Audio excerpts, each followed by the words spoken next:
Welcome back to Anime Lockdown. I am proud to introduce you to Nate, Far, and Blue with the Roundtable with the Wonder Egg Priority International Animation Support Staff Panel. That is a mouthful. Welcome to Anime Lockdown. Hey, thank you. Yeah, so we are here today to discuss a couple of different things. We are here to discuss the trend of international freelancers working in the anime industry in general, but also specifically the specific experiences of Far and Blue regarding their participation in the production of Wonder Egg Priority. So before we begin, I have actually included a glossary of terms that might come up in this discussion. I will also be sending a link to this glossary for the panel. There's also a QR slide coming up on screen now, or it should be. And the link will also be in chat. All right, so with that out of the way, who are you two? Blue, you're the upper one, so you have to start. I'm not very interesting. I'm some guy essentially. I'm just the one who put together the slides and it's going to maybe give a little bit of context for the history of web animation. Right, I'm Nate. I'm KBNet on Twitter. But yeah, you two are our distinguished guests, highly erai individuals.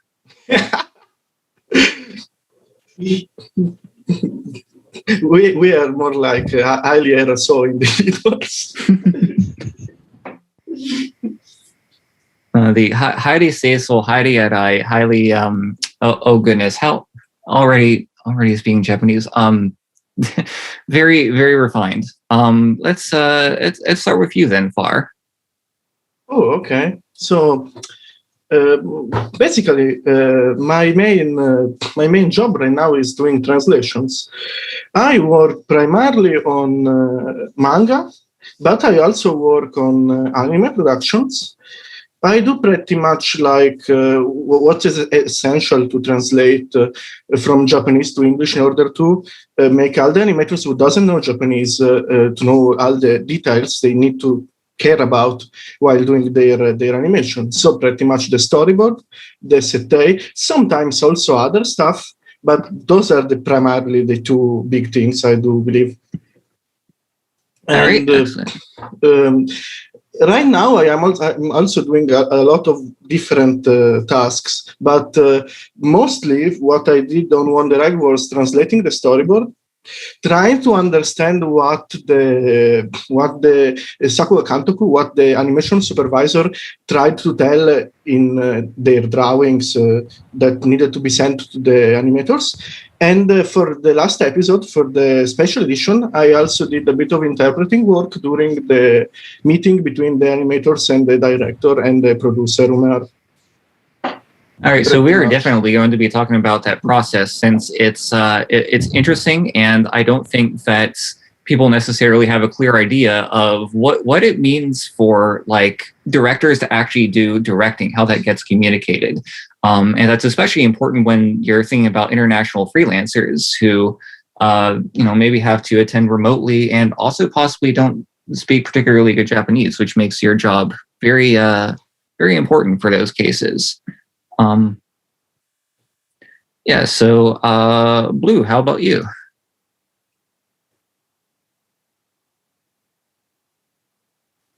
You around, Blue? Oh no, Blue died. Oh no. Damn, he is our overseas animator part production advancement assistant. Who will assist us with our production advancement stuff now? I think there's some microphone. Oh, there we go. Now we can hear you. Hey. Okay. Sorry about that.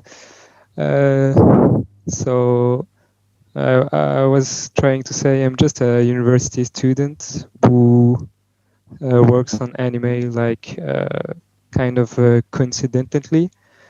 So I don't do something concrete like Far would do stuff like translation. It's mostly management and stuff like that. It's not very interesting, but yeah. Well, you say it's not very interesting. You definitely, from what we've talked about, you definitely have a lot of exposure to various parts of this pipeline that I think would be interesting perspective. And you also have been running a doujin circle, essentially a fan group who recently put out a very handsome. What am I sharing now? Thank you. It's still the introduction slide. Okay, PowerPoint was just doing something weird. You made it bigger, but it's still up. You'll want to go to whatever viewing mode you're there. Yeah, no, sorry about that. No, PowerPoint was doing some weird autosave thing. Which is funny because it's actually not open in PowerPoint. It's open in VLC. But anyway, shit, what was I going with this? Yeah, sorry. You also run Studio Tonton, which put out that very handsome Naruto fan OP, right?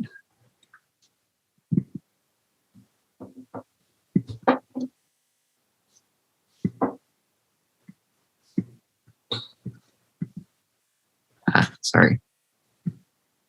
Blou, are you still there? Do you hear me? I do now. Okay, I'm sorry, just my mic being a bit annoying.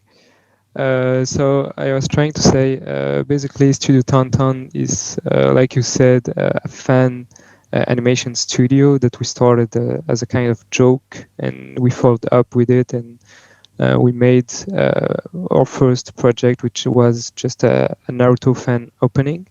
And now we are working on more stuff, including like commissions and more fun projects that will come, I hope, around the second half of this year and next year.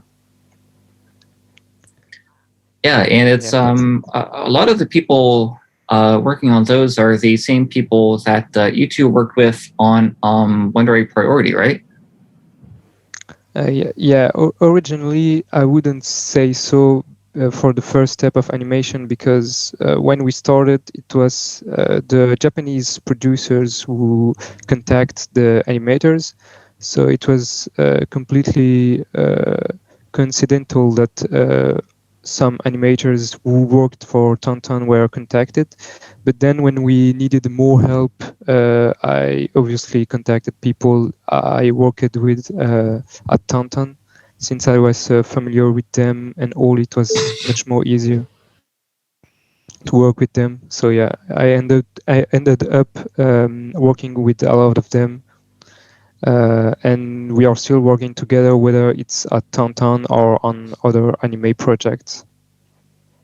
That's pretty cool. The stuff that happened with Hani is quite interesting to me, because like when he was contacted by the production assistant from the episode, he wasn't really promoting himself as an animator. He was just promoting himself as an artist, an illustrator. But someone from the Wonder Egg production thought that he was like maybe a valid candidate to do something on the show.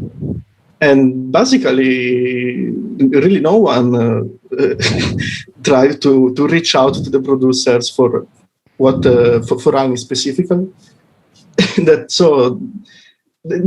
It's kind of like of a strange coincidence there. Yeah, no kidding. Actually, I was working still way back during the previous episode 9, that was supposed to be episode 8 before, the one where Achi and Gin-san worked on. But what happened with Ani was really, really strange. Yeah. Yeah, because like we were all fans of the show. I can say that confidently. Mm-hmm. And like basically Annie was doing fun art of the show, and personally I was really into the show, as you can tell on my Twitter. And then it just came, like I was really surprised. So yeah, it was very coincidental. Yeah. So we're gonna talk a little bit more about that.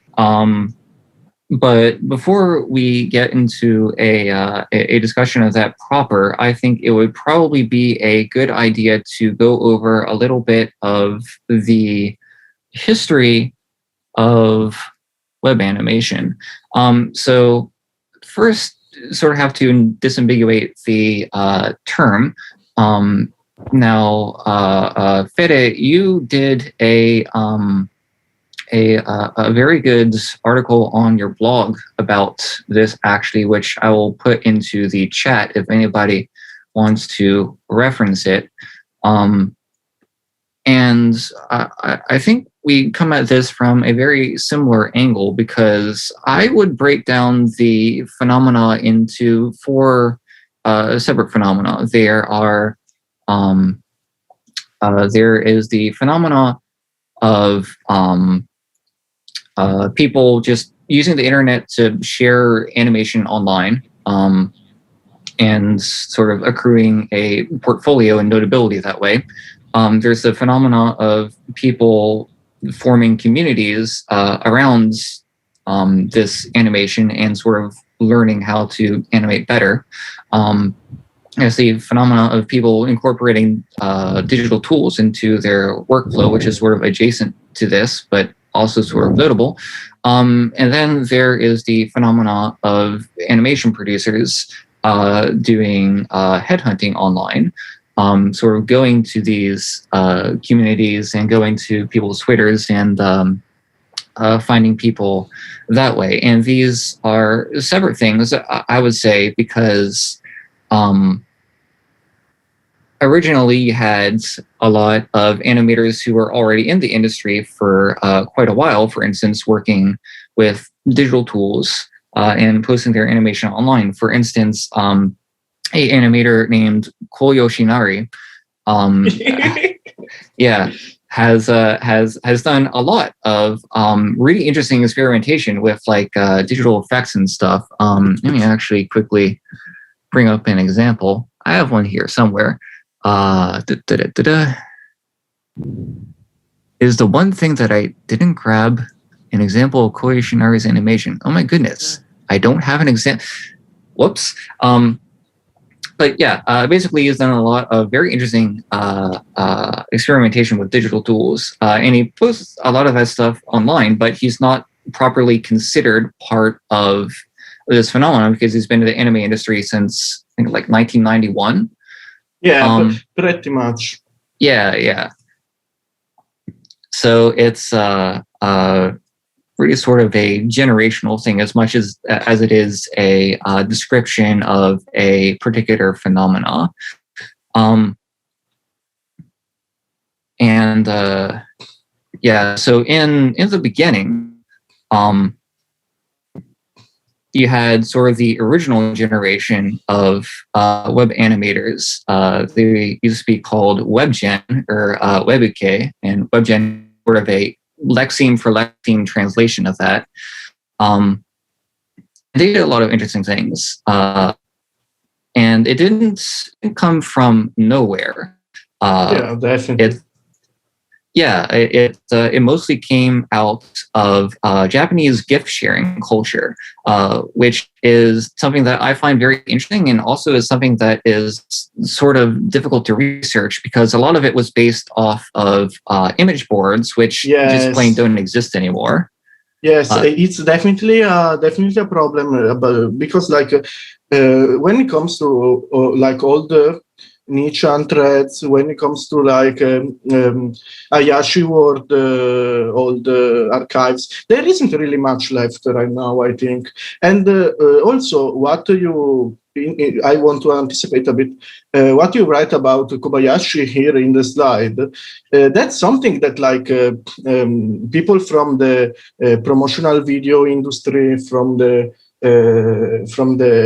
advertising industry in general, did even before him when it came to creating some small banner for the internet, creating some small animation for television, way before him, and outside the mainstream animation context. I think that it's kind of similar to what happened with the animator and illustrator Ryo, who is right now doing a lot of stuff for Fate Grand Order. He's doing all the super deformed characters, but he originally was just a random guy who did this idol master animation on the internet, and he wasn't really trying to be a professional, or he wasn't really trying to do something particular. And after some of these kind of characters, some of these kind of animators started getting quite popular in the advertising field, then Kobayashi thought it was an interesting idea to find someone who was more like in the mainstream anime sphere to recruit for Beck, and then after Beck, other people like Kazuki Akane did the same for.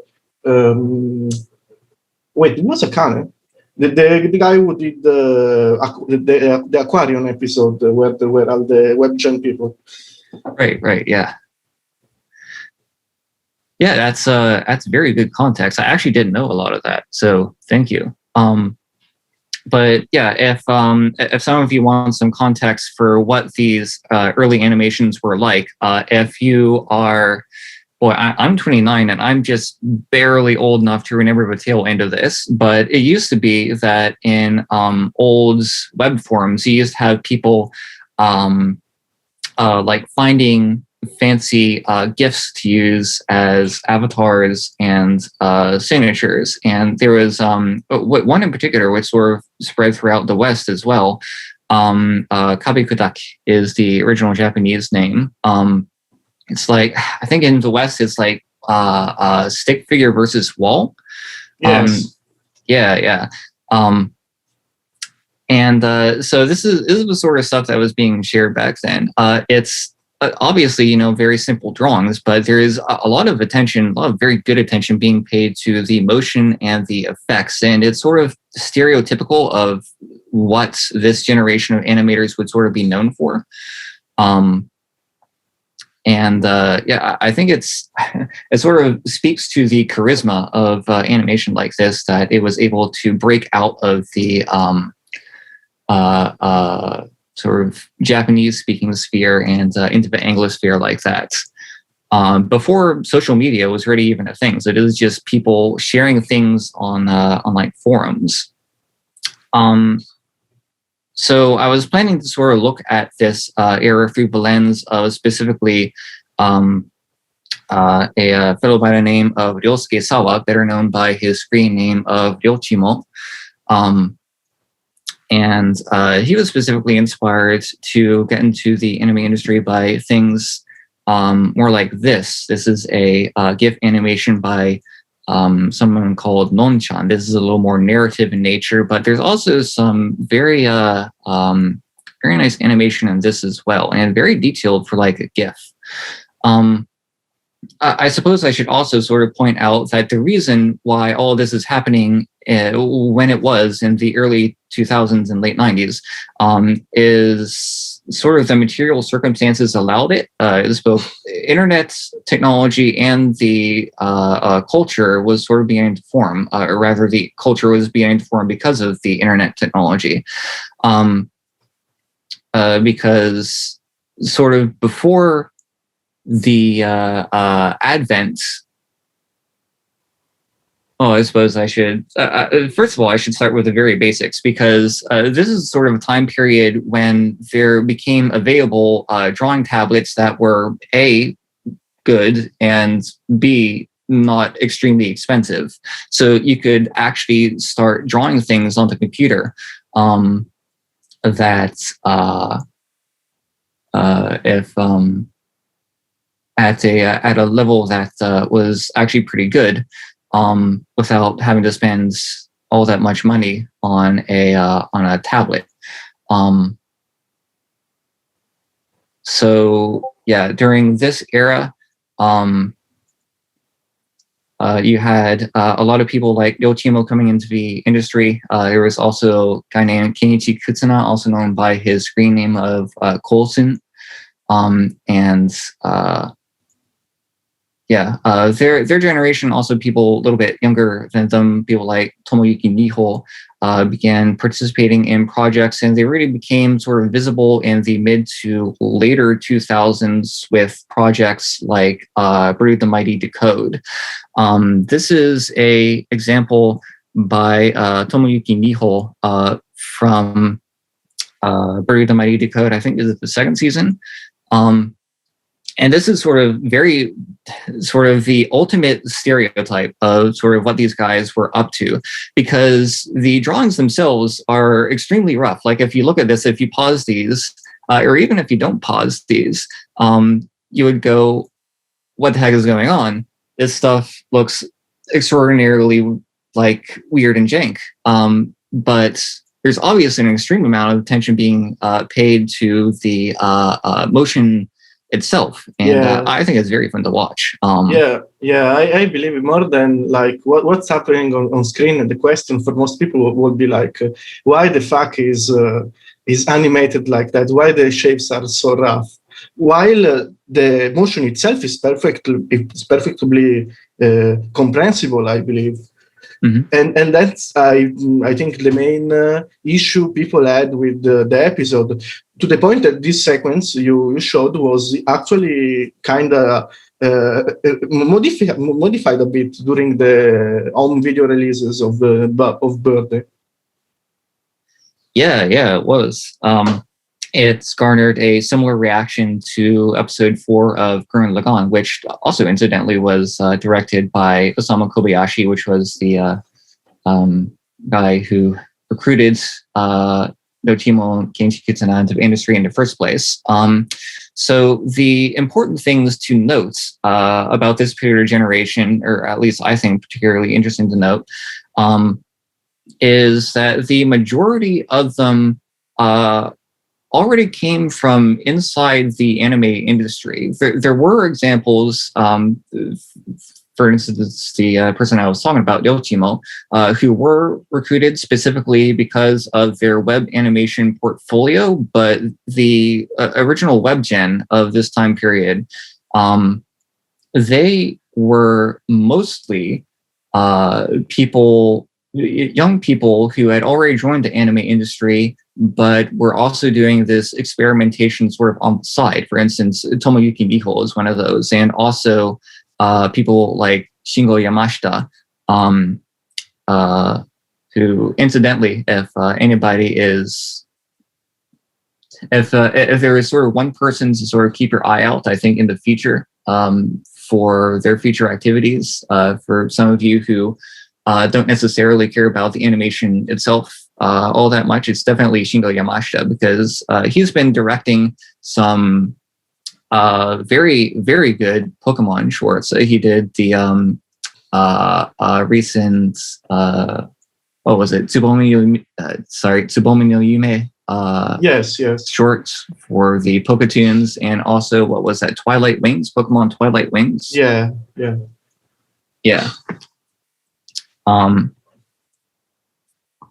So after this sort of initial wave, sorry, I have to get back to the slides here. So after this initial wave, you had more people sort of starting to come into the industry, and I think notably a lot of people from outside of Japan as well.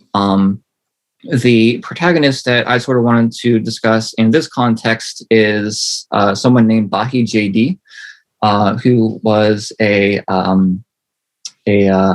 Austrian who had his starts in a community. Well, I suppose I should say what he's done first. He's worked on a bunch of shows that a lot of people in this chat would probably be familiar with. Things like Space Dandy, Premiere, Azelkin.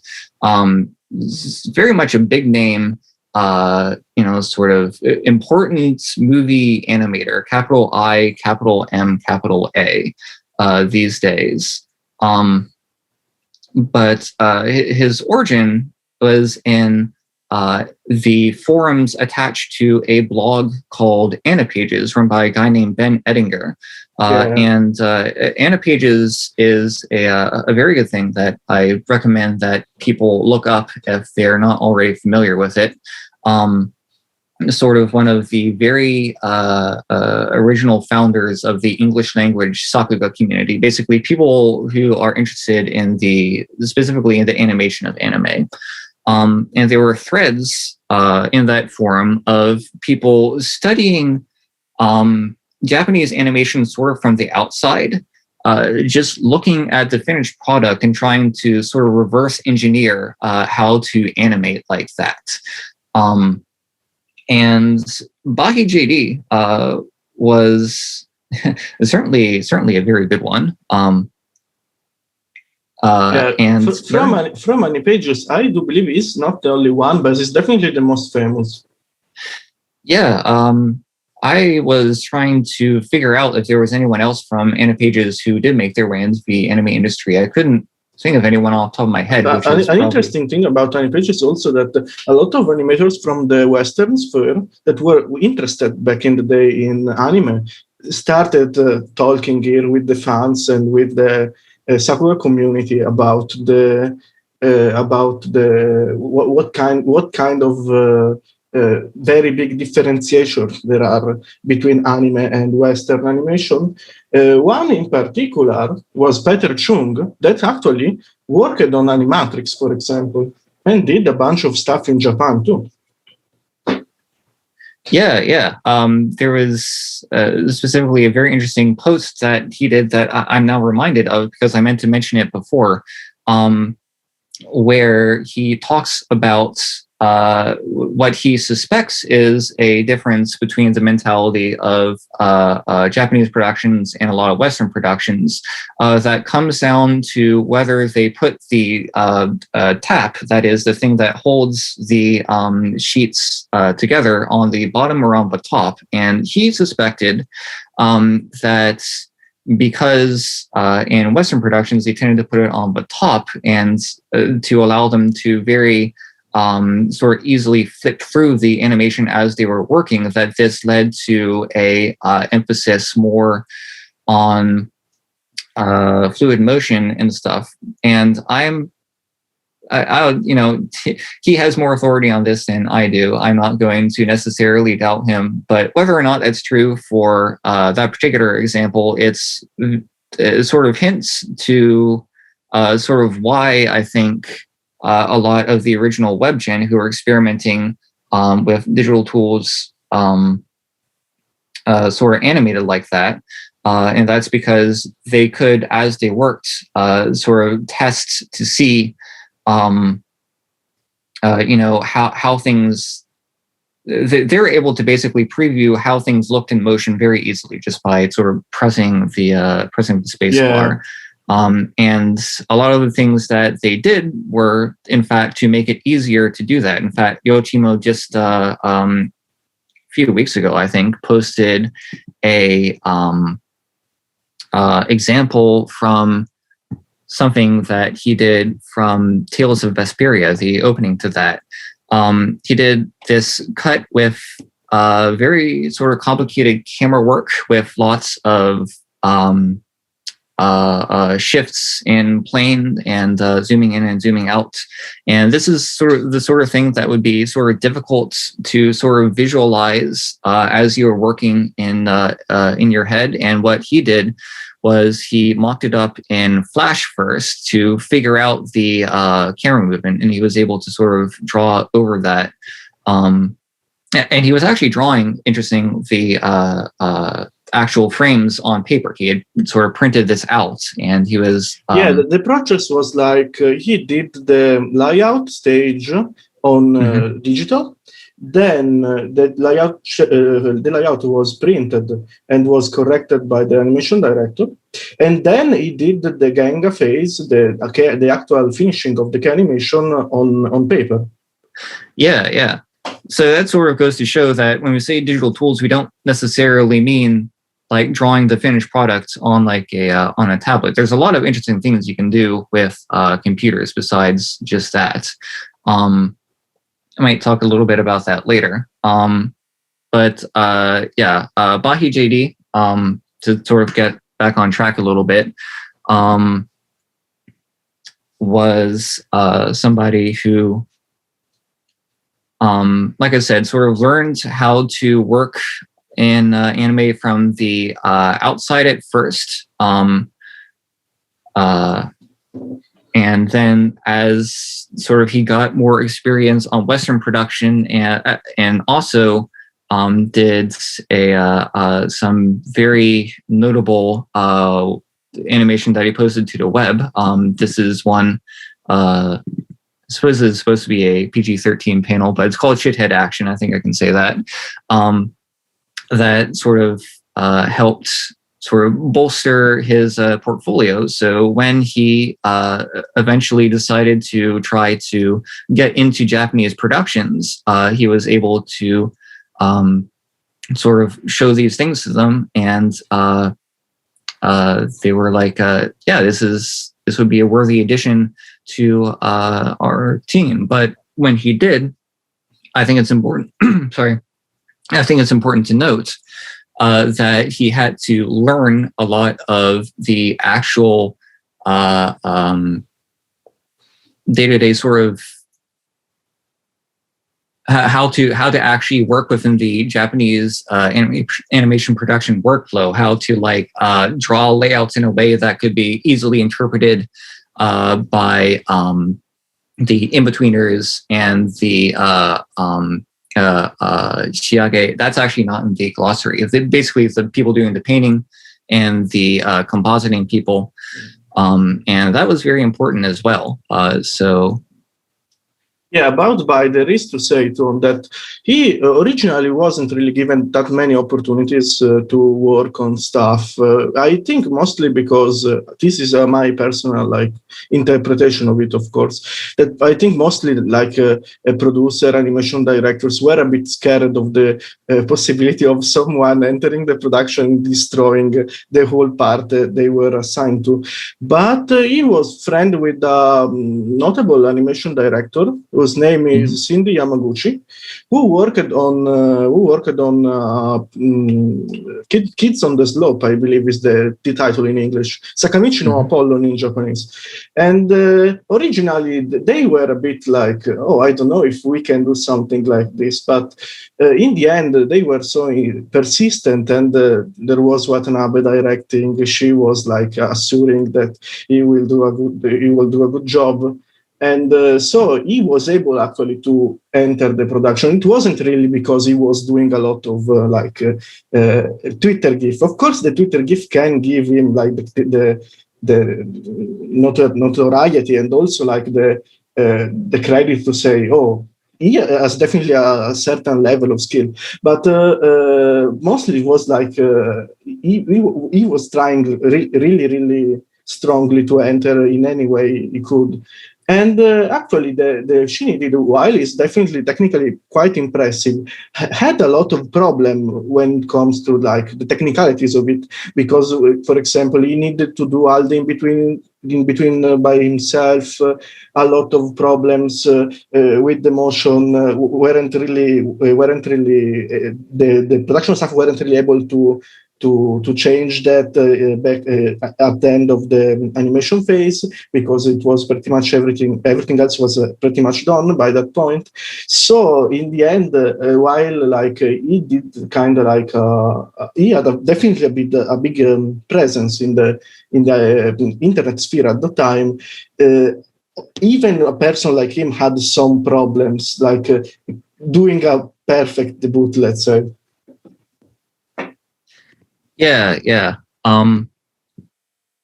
So besides Baki JD, there were other people entering the industry, especially from other parts of East Asia. People like Moong and Boyalang and Sejun Kim and everybody. And I think that it's also interesting to note that, again, most of those sort of entered the industry through either entered the industry through studios and were working in Japan, or if not, then they at least studied in Japanese art schools. So again, I'm sort of trying to set the stage for the shift that is sort of going to happen in sort of the latest few years, which concerns sort of what we are supposed to be talking about today. It sort of took us a while to get there. It took sort of a meandering path. But this is when the Anglosphere starts to really discover a lot more details about how the actual anime production pipeline works. And there came to be a lot of communities sort of based around proliferating this knowledge. For instance, early on, there was Hyun's Dojo, which gave birth to this, I suppose, sort of a, not really a dojin circle, sort of a, I don't know, how would you describe Zettai Absolute? I mean, they're like a community of animators who discuss about animation themselves and critique their work pretty much. Sometimes they do like collaboration and stuff, but mostly I believe it's like a closed animation community in itself. Yeah. So yeah, people start discovering a lot of the details for how to do that, and they also start sort of finding their way into the anime industry. This time, most of them working from abroad as freelancers. Yeah. And this is very difficult because I'm just going to post something in chat, and this is perhaps a little bit unfair. This is something called the Satsuma document. And this is sort of a source of a lot of sort of early knowledge about how the pipeline is supposed to work. And I just sort of want to note two particular things about it. First is that it is long and very technical in nature. Like, all of the stuff here is not like artistic advice. This is how to create like layouts and stuff that can actually be interpreted correctly by everybody else working in the production. The second thing is, the obvious thing is that it's in Japanese.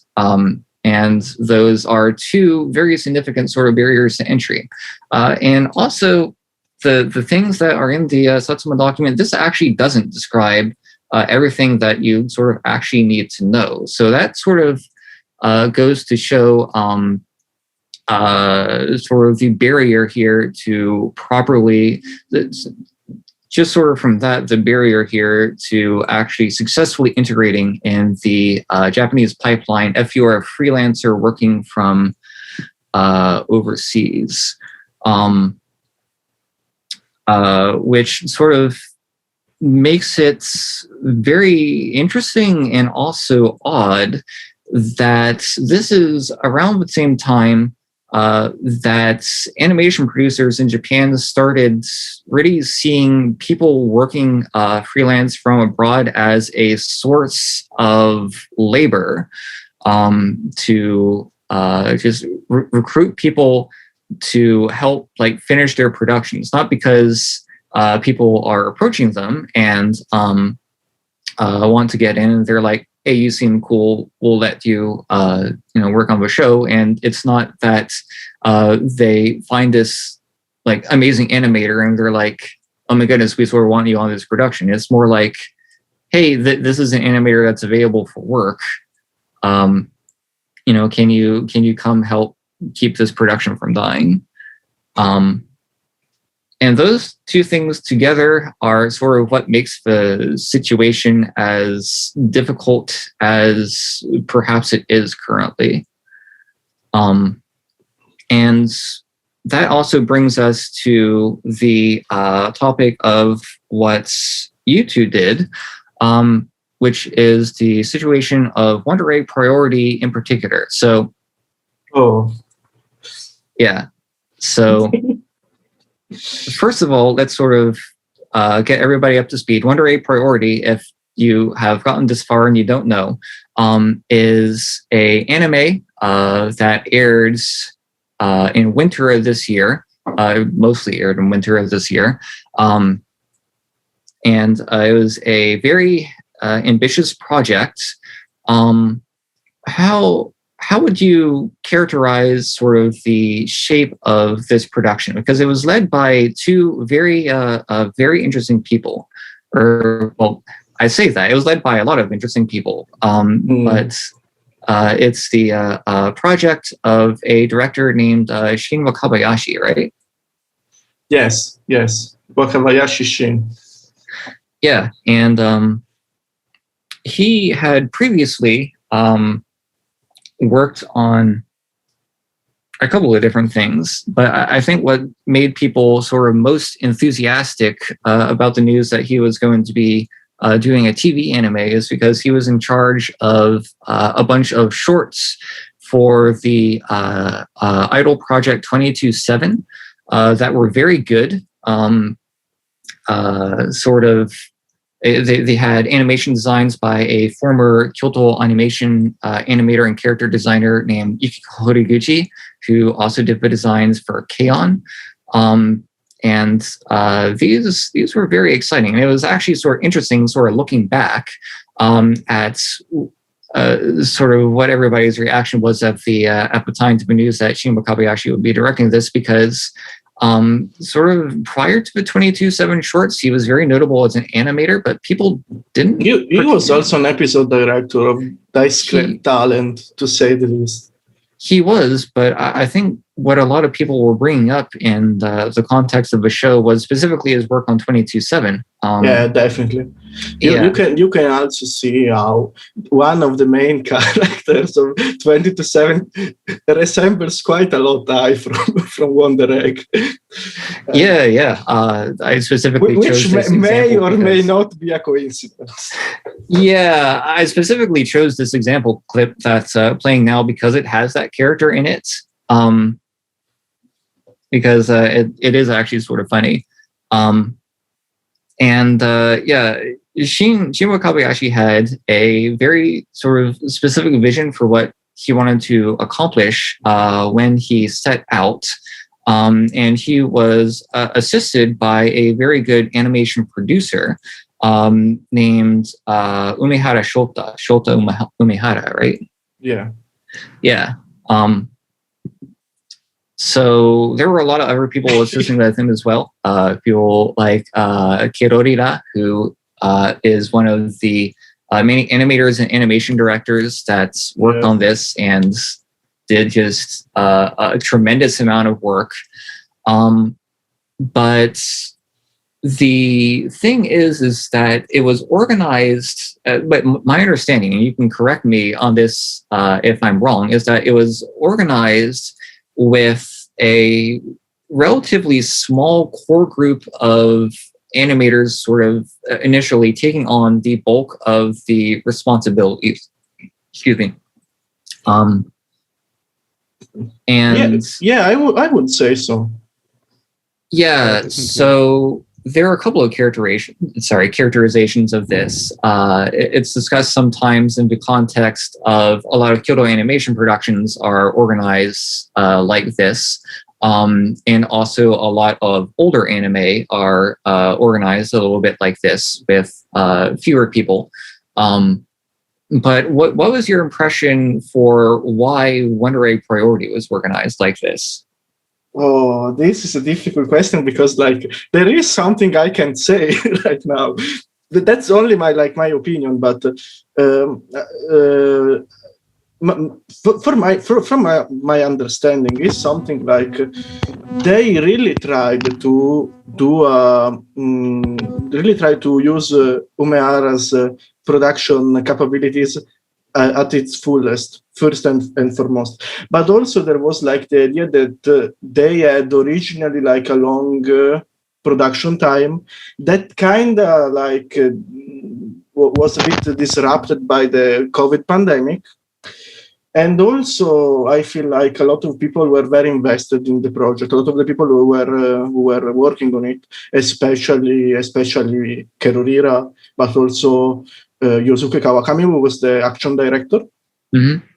And I think that a lot of those people also like Ninuma, and they made all the main animators were very interested in getting something done with Wonder Egg, getting something very, very interesting and very personal when it comes to their part of the work, of course. But in the end, like I do believe that the main issue was like specifically that they kind of like weren't really prepared to do something this big and in those like terrible conditions, because pretty much like as you can probably remember, a lot of anime were postponed due to the coronavirus, and a lot of anime, there was like that season where there were supposed to be like 50 titles and only like 15 of them were actually hired in the end. So I feel like that was a big part of it. But at the same time, I feel like while doing like a job as a general director is one thing, doing a job as an Enshutsuka, as an episode director, is another thing. And while you can be totally great in Enshutsuka by manipulating everything you get from the animators, from the background staff, from the animation directors, you can't really do the same thing with a full series when you are a kantoku, when you are a general director.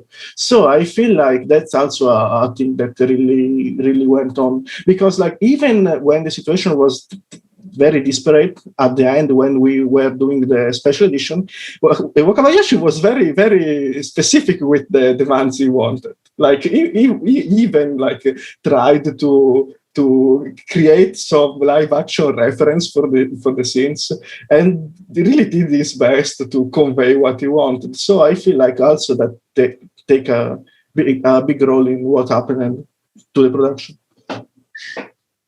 Yeah. So that's sort of how the situation got to episode 10, which is the episode where you two really start to come into the picture, because episode 10 is the big appearance, and I think there were other appearances before, but this is the big presence of a lot of international freelancers working on it, and they also worked on other episodes, especially like 11 and 12 as well. This is some of them. You specifically worked with Ani Hachi, Jordan Weir, and Shwari, if I'm not mistaken, right? Yeah. For episode 10. And correct. In fact, Mecha didn't work on episode 10. He did, but how to explain? Basically, at first we didn't know him, but we helped him a bit later on the last episode. Yeah, originally I think he was recruited by the Seisuk. He wasn't recruited by us, definitely. Oh, okay, interesting. All right, so let's sort of go through the process. So the should we start with the storyboards or the animation meeting, the Sakuga Uchiawase?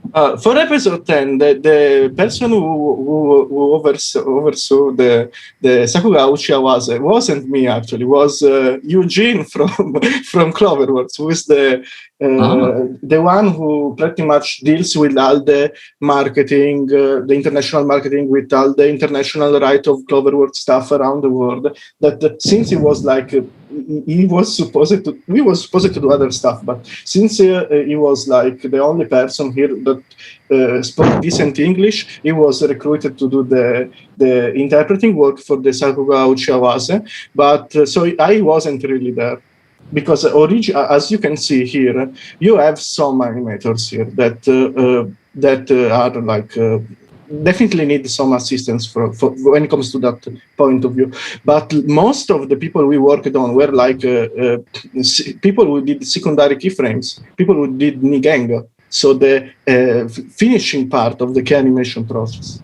So they didn't really need Sakuga Uchiawase. Therefore, I wasn't really called by doing that. Originally, I wanted to do episode 9. The Sakuga was for episode 9, but in the end, I wasn't really able to participate. So there was, I think there was Eugene too in that episode. All right, but in general, if one wanted to sort of describe the pipeline for how a international animator works on a episode of anime, would you sort of begin looking at that process from the Sakuga Uchiawase? Like how are the storyboards distributed? It's clearly from the storyboard, I would say. Like you get contacted by the production assistant, and you get materials and. Well, it's mainly the storyboard and the sete, so the designs and stuff. And they ask you, so do you want to participate in the episode? Are you interested? And yeah, you take a look at the storyboard. You see eventually which scenes are still available.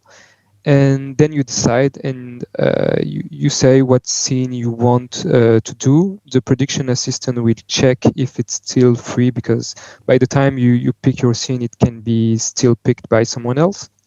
And then when it's done, all the other stuff is starting to get decided, and the Sakuga Uchiawase, so the meeting is decided. They give you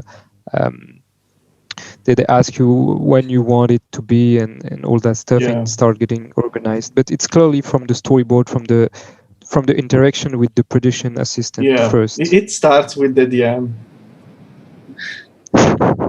All right, so and just for the sake of the audience, for explaining to them, maybe they don't have the glossary up, the Sakuga Uchiawase is where the episode director sort of explains a little bit what's in the storyboards, right?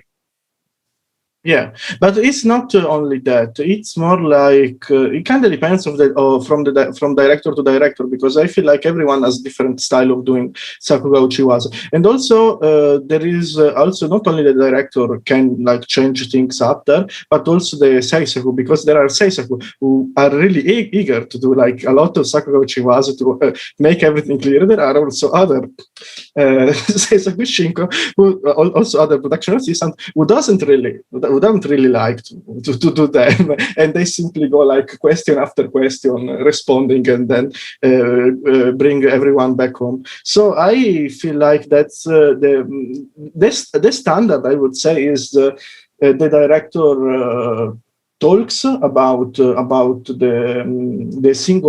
every single cut the animator will do, and then ask if there is any particular question. But it wasn't really the case for Wonder Egg, I believe, when it comes to at least Wakabayashi, because Wakabayashi has a very grandiose vision for Wonder Egg, so he wanted to add more stuff, and so he tried to like explain a bit the situation, try to give a bit of more emotional context behind the action of the characters. So he was really. It was kind of. I would say it was kind of like watching a theatrical performance from your home, from your welcome, with Wakabayashi at Cloverworks doing stuff around the office, more than just like someone explaining to you stuff. But normally, just someone explaining each single cut, and then the animator would ask the questions. And pretty much, I do believe what specifically will be brought up in the Sakuga Uchiwase is pretty much like I do believe changes a lot from director to director, because there are directors who are very peculiar about the acting, director that want you to figure out what's the best way to make a character act, and also there are directors who are very like they don't really care about a lot of stuff, so they simply say, oh, this is what happens, you need to do this and this, and everything else is pretty much up to you or up to me when I will correct. in later date. So in that sense, I do believe it's quite. It's quite an experience that can vary from director to director. For example, right now I am working with a director who's very meticulous about like framing, timing of every single cut, which exact number of frames a cut needs to have, and stuff like that. So I believe like he will probably add up a lot of specific. For each cut, maybe even some labels, some additional documents to read and stuff like that. But for example, I was working recently on a Cloverworks show that isn't announced yet, where the director was like, I show you the story, but if you don't really have like much understanding of it now, I can still add things up. And he was like with his pen trying to do additional panels for the story, but exactly during the meeting it was like a bit strange to see, but it was it really showed this passion towards the project. Yeah, no kidding. That's that's a hell of a thing. So yeah, after that, after the materials are distributed and the cuts are assigned, the animators will hopefully get back by the in the time allotted. And how I think people here would be interested in how are the deliverables delivered. Well, I think Blou can explain way better than me this particular part of the process.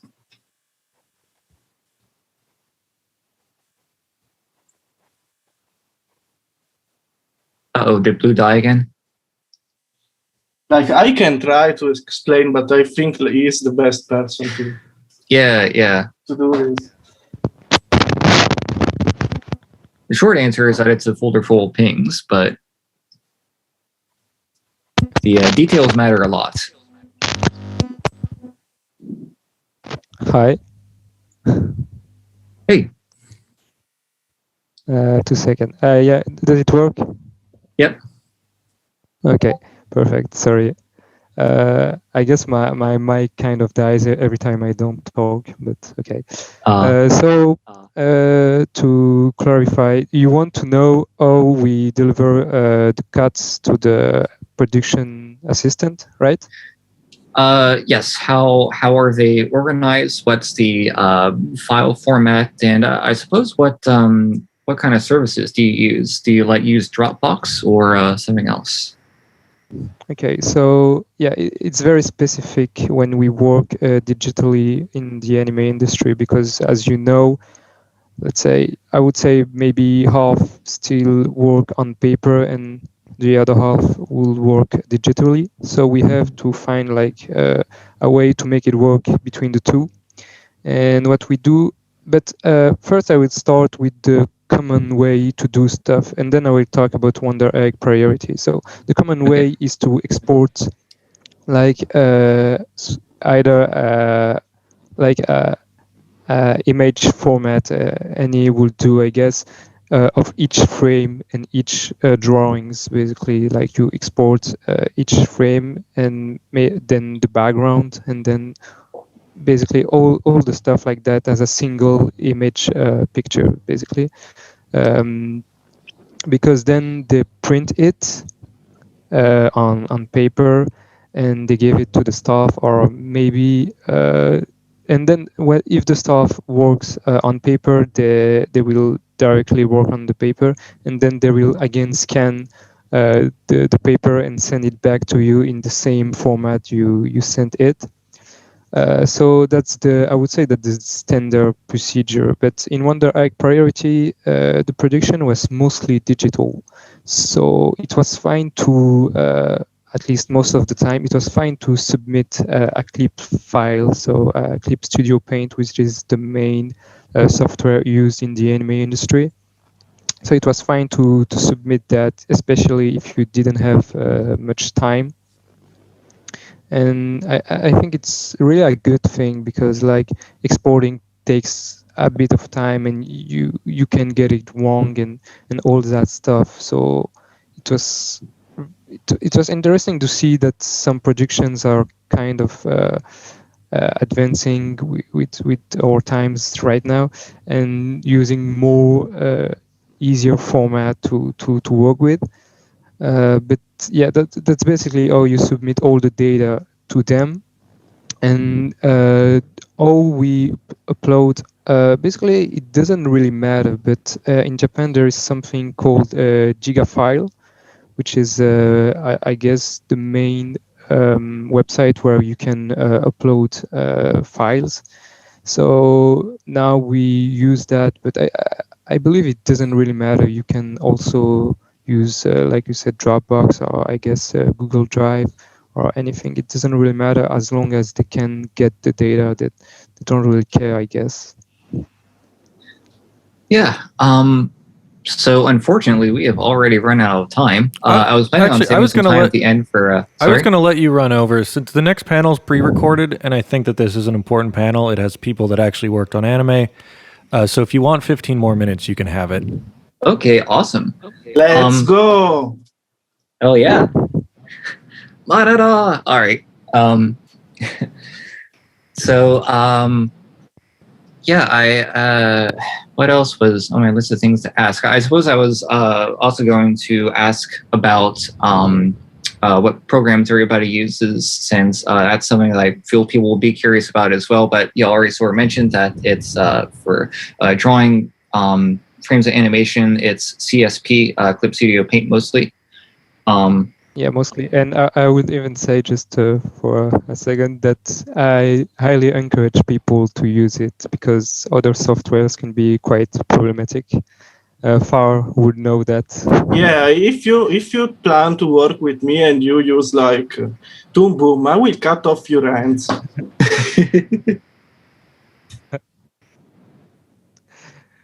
Yeah, that makes sense. I hear a lot of the animators who have been in it for a little bit longer still use like Adobe Animate, Adobe Flash, since that's just sort of what they know. Yeah, I would say Flash is fine, but like, because Clip Studio Paint is made by a Japanese company, so it was made to work on anime. Like there is an export function that is like, you see it and you say, okay, it's for anime. You know it. So it's much easier to work on Clip Studio Paint, and especially if you work with other people, it's easier to check your files and help you with other stuff. Meanwhile, if everyone starts using a different software, it becomes much harder to help, and it slows down the process. Yeah, I can definitely imagine.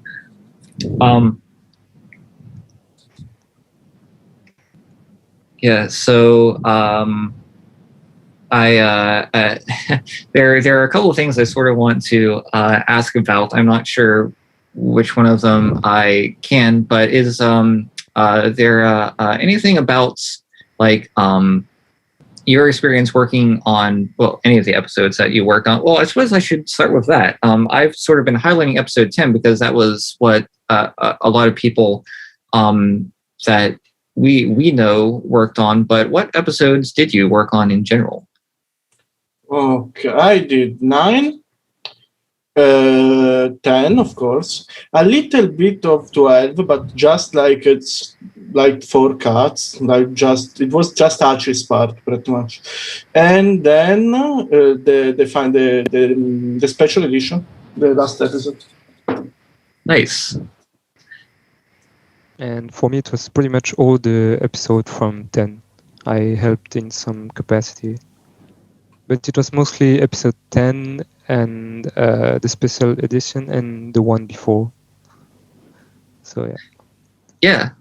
So in your interview with ANN, you told a story about from one of the animation meetings where Fede had to communicate something that Wakabayashi was trying to explain about how the sort of hatching scene should work. Actually, it was from the action part of episode 10 from the storyboard, actually, and the storyboard was made by Komuro, who was the director of that episode. And so it's a bit different from what you thought, but there was like a bit of a communication. It wasn't really a communication issue. It was more like me trying to get a good way to explain what the director wanted, because I feel like that isn't really something that I came about like a lot of times in animation production per se. It's something that happens a lot of time in literary translations, of course, because in literary translation you have more complex language most of the time. You have you have to sort of all the language you find and try to create a good way to convey it in the target language, pretty much. But in that specific case, it was like, oh damn, why he's doing he's like referencing the Pokemon anime there, and I don't know if Annie knows about it. I don't know if he really knows what's the catchphrase in English of that specific part, because basically there is a scene when one of the characters doesn't really like to have their pet doing gruesome stuff with her, but because there was a fight, and but in that time it was so disparate. It was such a tragic situation that she needed to ask all the support she needed. So she like screamed a bit towards her small animal to attack the enemy that was in front of her, and that the specific of that scene when it comes to what was written actually in the storyboard was like, I don't want it to be a Kimi Meta Shin. I want it to be something more realistic, something more tragic. And Kimi Meta is the catchphrase there is in the Pokemon anime when there is the main character Ash Ketchum will goes like, oh, I choose you, Pikachu, in the English edition. So I was like, I need to find a good way to translate this. But in the end, I totally eliminated the reference. I tried to give a more detailed explanation of the context in order to get it right. But in the end, the scene was still a bit modified from what was in the storyboard originally. So it wasn't really that. It wasn't really something that in the end ended up working well. But I still find the final result pretty enjoyable too. So I don't care much about it.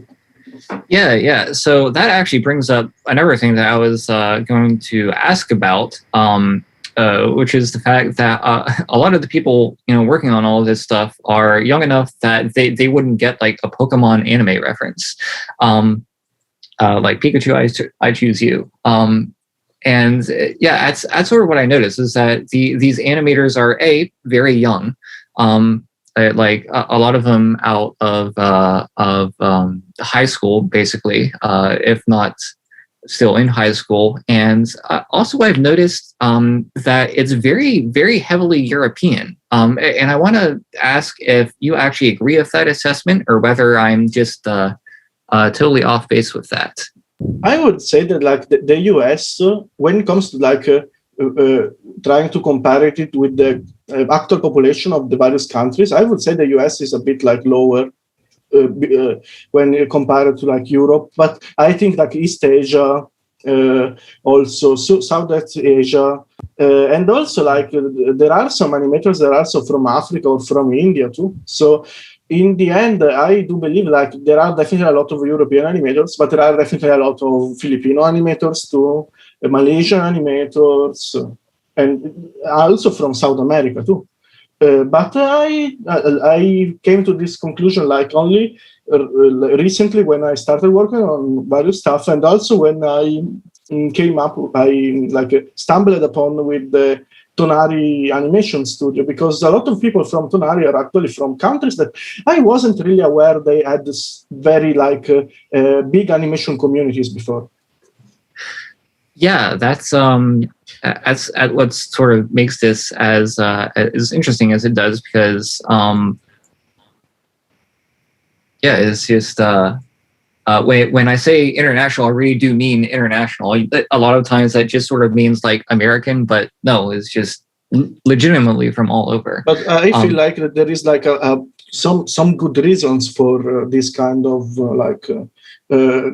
division proportionally between all the various countries, because in places like Southeast Asia or in South America, you have a cost of living that's definitely lower than a lot of the Western sphere. So you pretty much can also actually live with doing 15 layouts amount. And that's not something a European animator can do, or an American animator can do either. And also there is the consider that in America right now, I think that there are a lot of more possibilities compared to the past to do anime-styled animation actually in the country for American productions. Powerhouse Animation comes to mind when it comes to stuff like that. If you can, I think that a lot of people right now, like young animators from the United States, they probably would look upon working on stuff like Castlevania than working on Japanese productions, because pretty much the quality is definitely increasing there, and there is also a good pay, unlike anime. So I feel like that this kind of situation in the United States creates some sort of difference between other places where maybe even anime pay is fine. Yeah.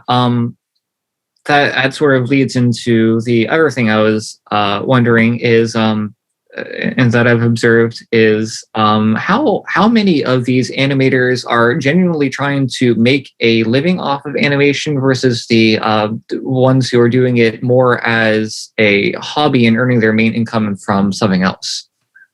Well, that's a complicated question, because I feel like a lot of people are way too young to really understand what really needs to be done to get by with actually something.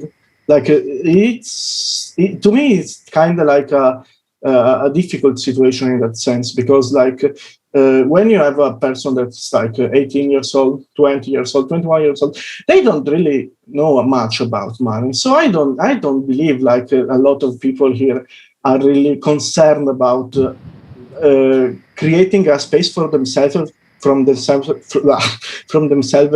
when they can get enough cuts or get enough connection to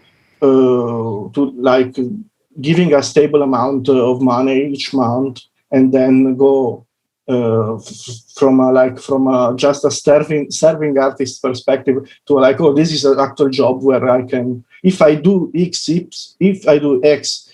epsilon, and Z, I can do I can try to actually make a living out of this, because I have connections, because I can do a certain amount of cuts amount. I don't think most of the people in the current sphere are really thinking that hard about animation. I feel like, of course, there are people who are very serious, but I feel like most of them are just happy to be part of the current landscape of animation, I believe, which is a kind of a problem to me. But of course, I am not really their mother, or I'm not really a relative of theirs, so I can't really go oh, you should think more seriously about the stuff you're doing. Yeah, it is definitely something I've noticed. Just in the servers that we are in together with young people talking about stuff like that, the urge to not sort of become that person trying to give too much unsolicited life advice and stuff. I think it's a good time to do final promotions and wrapping up. We're at 1:44 right now. All right, cool. Well, Well, I don't have all that much of my own to promote. I'm, as I said, I'm basically just a guy. I have a YouTube channel called Y Animation, but which is very sometimes good, I and post you things to should it. definitely check it out. All right. Right. Yeah. And we also run a community blog called artistunknown.info, which, we have some good stuff on that. A mutual friend of ours, Twitter handle Purple Geth, is in the process of writing a series of articles on, oh my God, I'm blanking out on the name. This is terrible. Hiroyuki Yamashita. Hiroyuki Yamashita, who did a lot of work on Naruto throughout the years. And I've been helping him review that, and it's pretty interesting stuff. And what about you two? Well, I mean, Well, I should have a lot of stuff going on, but actually, I am only working on translations right now because I have too much work, so I can't really go write stuff for the blog or stream much these days. But like, if you want to read my old articles, you can do it on farfromanimation.com, somewhere even in English. Wow, and there are some also on Artist Unknown, so please check them out. Yeah, definitely. And for me, I would just plug Studio Tauntaun. So on Twitter, you can follow us at Studio _Tauntaun. We are preparing several projects, and I think one of them will come out next month. So yeah, check us out. Well, nice. Well, thank you very much for coming on and talking. This is pretty interesting, I feel. Thank you for receiving us. It was very interesting. Yes, thank you, all three of you, for joining us. This has been. It was fun. Thank you for having us. Yes, I really appreciate it, but unfortunately, I gotta let you go. You all have a great rest of your day or night, whatever time it is where you are currently, and I hope to talk to you again soon. Thank you so much. All right, thank you. Bye-bye. All right.